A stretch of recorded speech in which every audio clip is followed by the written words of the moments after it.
Debeloplodni dreni so v zadnjih letih postali zelo zanimivi.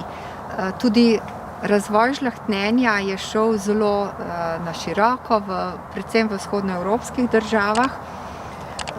Imamo kar nekaj sort, ki so različnih oblik, od ovalnih do hruškastih.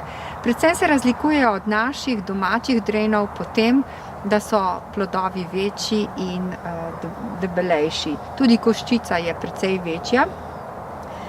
Res oziroma vzgoja debeloplodnih drenov je lahko v obliki grma ali v obliki vretena. Vreteno nam daje možnost, da bi recimo uporabljali to obliko za stresanje kot en način obiranja, medtem ko grm pa je potrebno predvsem ročno obirati ali bi šlo bi tudi s stresanjem.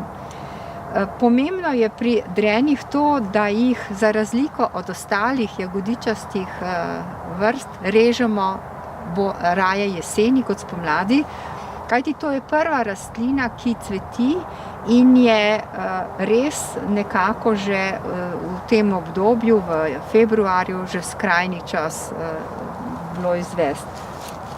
Celotna rez drenov temelji na redčenju. Se pravi, če imamo obliko vretena, redčimo poganjke ob vretenu, če pa imamo obliko grma, potem redčimo poganjke na tak način, kakor na primer pri aroniji ali pri rdečem ribezu ali pa tudi pri ameriški borovnici. Tukaj je gojena ta rastlina v obliki vretena in najprej bom porezala, jo bom razredčila. Odrezala bom tiste veje, ki mi preveč gostijo grm oziroma grejo preveč v medvrstni prostor. Tele, da dobim tisto lepo vreteno, moram porezati še tole.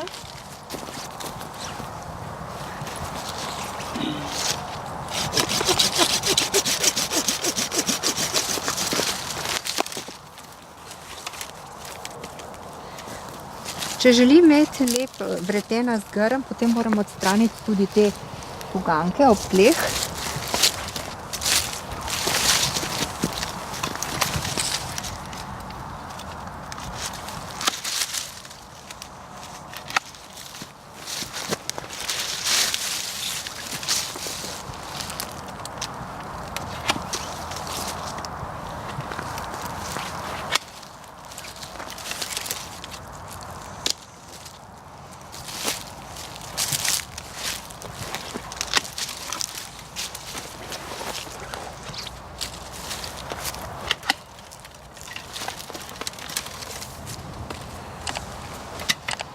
Potem pa začnem z redčenjem po deblu navzgor.